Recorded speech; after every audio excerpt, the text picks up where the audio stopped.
Welcome to my Android Tech channel. Today I am going to show you in this video how to show missing desktop icon on your Windows 10 or Windows 11. So before going to start the video, if you are not subscribed my channel, please subscribe. So let's start the video.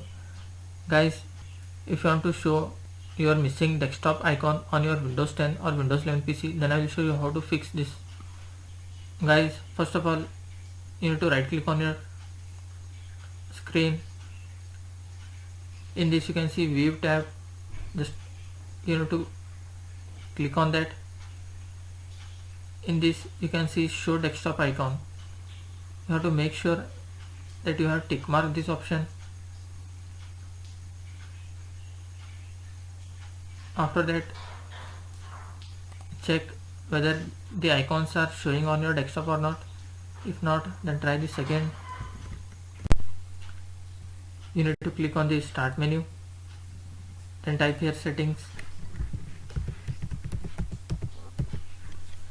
then click on settings.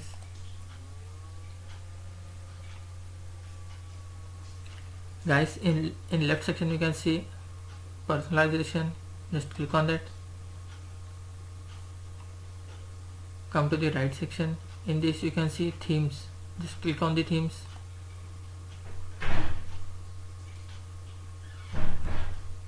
You need to scroll down a little bit. In this you can see desktop icon setting. Just click on that. You can see desktop icons. Just you need to check mark this all these options. After that, click on apply and click OK. Now close this window. Guys, now you can see we have successfully restored all missing desktop icons on my screen. That's it guys. So in this way you can restore your missing desktop icon on your Windows 10 or Windows 11. Thanks for watching. Hope if you like this video, please like, share and don't forget to subscribe.